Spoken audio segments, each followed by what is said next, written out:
Hi everyone, I'm Lily Rabe. Where do I even start? I'm 31 years old, doing really well in my marketing career, and I thought I had a handle on all my family drama. But everything changed when my little sister Maria started planning her wedding. I was there to help her plan her perfect day, but it became clear that things were going to be more complicated than I expected. The shadow of our dad, John, hung over everything. Ever since his divorce, he hasn't been the same. He's been struggling, sinking into a mess of alcohol and poor choices. One of the worst decisions, in my opinion, is his new girlfriend, Julie. From the moment I met her, I got bad vibes. One day, while Maria and I were picking out flowers, she turned to me, worry clear in her voice. "Liv, do you think Dad will actually show up sober?" she asked, her eyes filled with hope. "I really hope so, I said, trying to reassure her. "For your sake, I do." But deep down, I wasn't sure hope was going to be enough. As the wedding day got closer, I felt like I was less of a maid of honor and more of a referee, constantly trying to keep the peace. My boyfriend, Paul, was amazing through all of it. He'd always try to calm me down, saying things like, "Babe, you can't control everything." I know. I'd reply, though in my heart I couldn't stop worrying. But if Dad ruins this day for Maria, I'll never forgive him. Little did I know, things were about to get much worse. About a week before the wedding, I met up with my best friend Teresa for coffee. She's always been the voice of reason in my life, and I needed her more than ever. "What's really going on with you and Julie?" she asked, giving me a look that told me she already knew something was off. I lowered my voice, glancing around as if someone could overhear.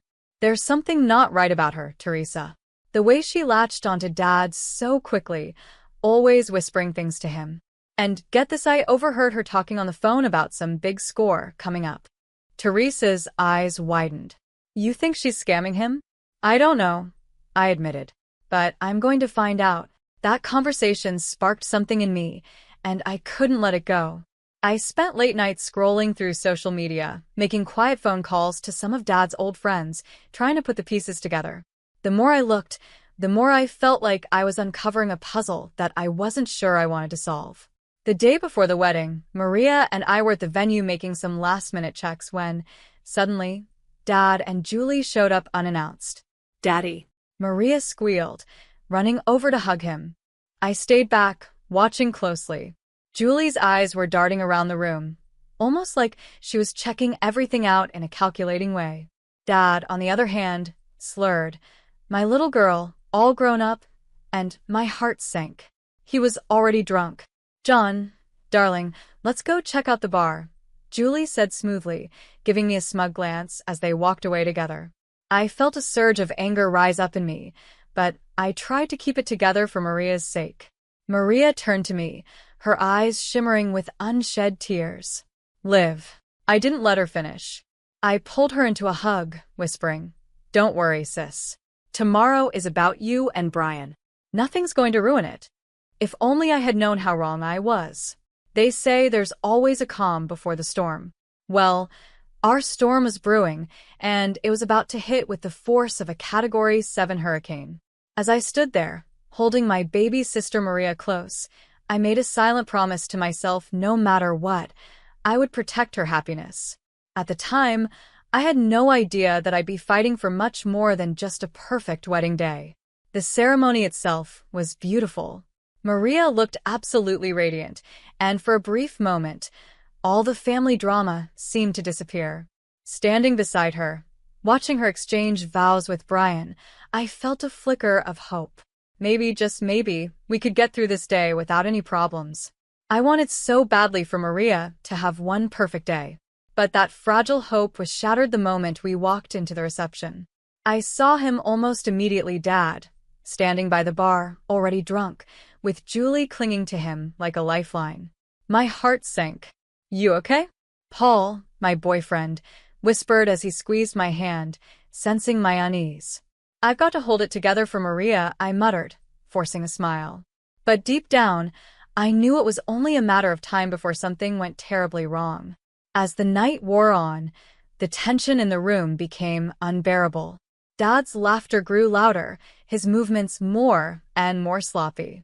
Julie's eyes kept scanning the room, a strange gleam in them that made my skin crawl. Something wasn't right, and I could feel it. Liv, Dad's making a scene?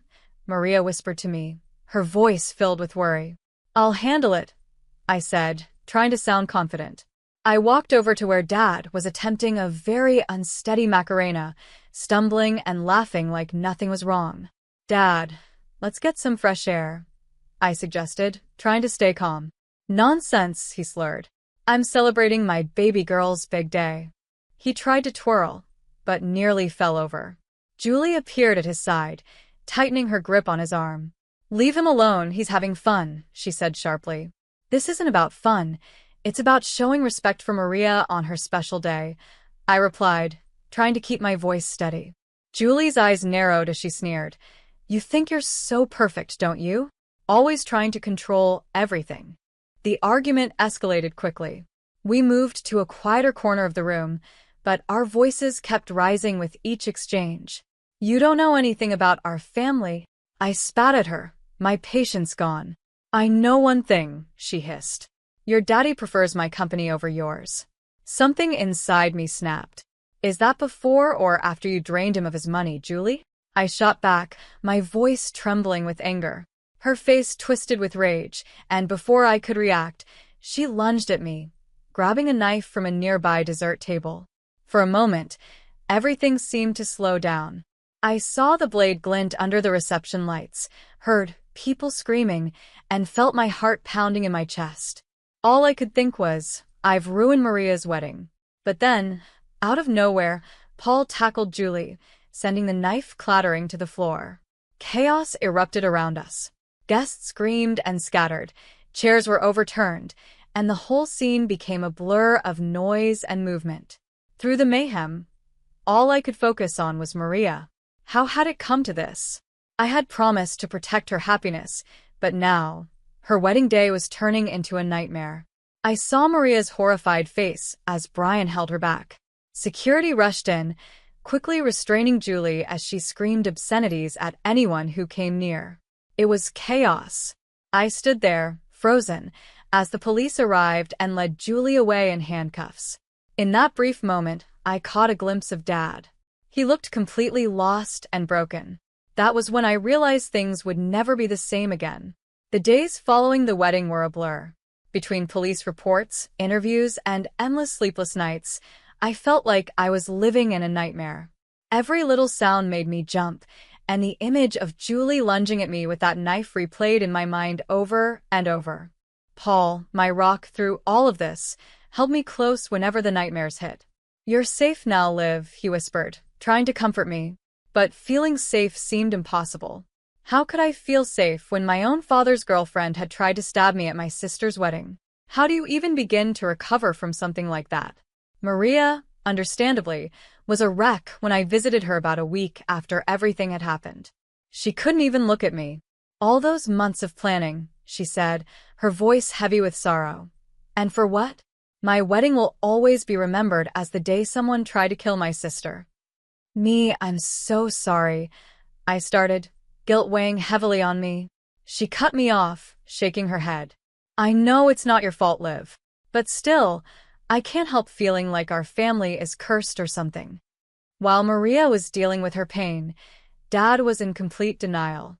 He called me constantly, leaving voicemails that made my blood boil. Lily, sweetie, let's not blow this out of proportion, he'd say. Julie was just upset. She didn't mean any harm. Hearing him defend her like that, after everything she had done, was infuriating. The final straw came when he showed up at my apartment, reeking of alcohol. I opened the door to find him swaying slightly, his eyes glassy. Dad, you need to leave, I said, trying to keep my voice steady. But Pumpkin, we're family. We need to stick together, he slurred, sounding pitiful. I felt something harden inside me as I looked at him. No, Dad, we're done. I can't do this anymore. The hurt in his eyes almost made me waver. Almost. But as I closed the door, I knew it was the right thing to do. Meanwhile, Teresa, my ever-determined best friend, had started digging into Julie's past. What we uncovered left me speechless. Liv, look at this. Teresa said one night, spreading papers across my coffee table. July's got a record. Assault, fraud, you name it. I scanned the documents, feeling sick to my stomach. How did Dad not know about this? Teresa hesitated, biting her lip. That's the thing, Liv. I think he did. The truth hit me like a ton of bricks. We found joint bank accounts, suspicious money transfers, evidence that Dad wasn't just a victim in all of this. He was an accomplice. Telling Maria what we discovered was one of the hardest things I've ever had to do. We sat together in her kitchen, the wedding gifts still sitting in the corner, untouched. I can't believe it, she whispered, tears streaming down her face. How could he do this to us? I don't even know him anymore. I didn't have an answer for her. I didn't know who Dad was anymore either. I spoke softly but firmly. We need to protect ourselves now. Maria looked at me, her expression shifting to one of determination. I'm with you, Liv. Always, she replied. Despite her words, the guilt weighed heavily on me. I had exposed our father's crimes, and in doing so, I might have destroyed his life. But then again, hadn't he already done that to himself? The mix of anger, confusion, and guilt was too much for me to handle alone, so I decided to seek help. That's how I found myself sitting in a therapist's office, trying to make sense of it all. Lily, it's normal to feel conflicted. My therapist, Dr. Jacob, reassured me during one of our sessions. You've been through something traumatic. You're grieving the loss of the father you thought you knew. I stared down at my hands, feeling torn. But shouldn't I hate him after everything he's done? There's no should when it comes to emotions, she explained kindly. What's important is that you acknowledge how you feel and work through it. Working through it sounded easy, but it wasn't. Still, as I left Dr. Jacob's office that day, I felt a small glimmer of hope. It wasn't much, but it was a start. Maybe, just maybe, I could rebuild something positive from the ruins of my family's past. For months after the wedding disaster, I found myself in a place I never thought I'd be happy. Despite everything that had happened, I had a strong support system. Maria, Paul, Teresa, and I had become an unbreakable team. Our bond was stronger than ever. One night, while we were having dinner at my apartment, Maria raised her glass. To new beginnings, she toasted. And to family, the one we choose, I added, clinking glasses with my sister. The media was all over Julie's trial. It was a circus. Sitting in that courtroom, my stomach was in knots as Julie's true nature was revealed for everyone to see. Dad sat beside me, looking completely stunned as her history of crimes came to light. But the real shock was yet to come. Teresa and I had been working hard, gathering evidence of Dad's involvement in Julie's schemes. During the trial, our lawyer stood up and addressed the court. Your Honor, we have documentation proving John Rabe's involvement in Miss Blake's fraudulent activities. As the legal battle continued, my personal life took an unexpected turn for the better. My career started to take off. One Sunday afternoon, my boss called me into his office. Lily, we're promoting you to Senior Marketing Director, he said with a smile. Your resilience and creativity this past year have been outstanding. I left his office in a daze, immediately calling Paul to share the news.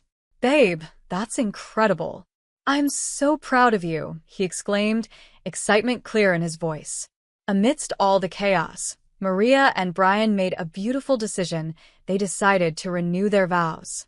This time, it was a small, intimate ceremony in their backyard, with only close friends and family. Second time's the charm, Brian joked, making Maria giggle as they exchanged rings again. Watching them, I felt a sense of peace wash over me.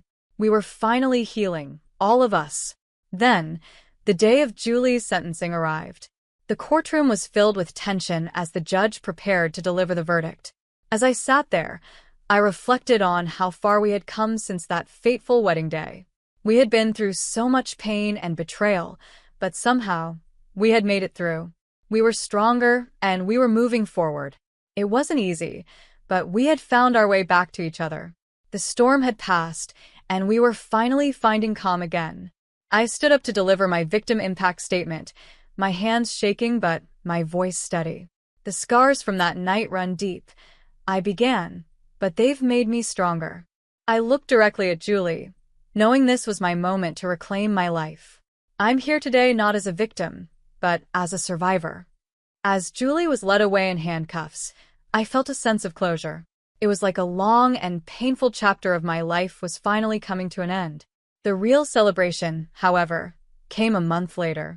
Maria, Brian, Paul, Teresa, and I were at my favorite restaurant, gathering to celebrate my promotion and everything we had overcome together.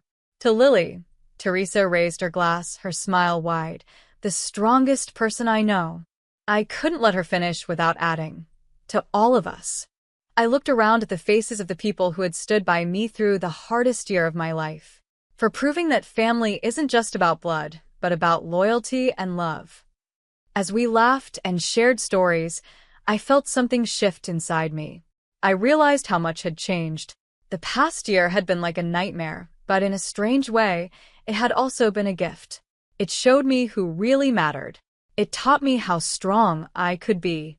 And it gave me the courage to cut out the negativity and toxic influences in my life. Sitting there, surrounded by real love and happiness, I knew that this was my happy ending. It wasn't perfect, and it came with its scars, but it was real. And that made it beautiful. For the first time in a long time, I felt hopeful about the future. I was grateful for the family I had found and the strength I had discovered within myself. So, that's where my story ends. But I'm curious about your thoughts. If you were in my shoes, would you have given your father another chance after everything he did? Or would you have kept those boundaries in place like I did? It's a tough decision, and I know many of you have faced similar struggles with toxic family members. I'd love to hear your experiences. Please share in the comments how you've handled difficult family dynamics in your own lives. If my story resonated with you, please hit that like button and consider subscribing for more real-life stories and discussions about navigating complicated family relationships. Your support means so much to me, and it helps me continue sharing these personal stories. Thanks for watching, and I'll see you in the next video.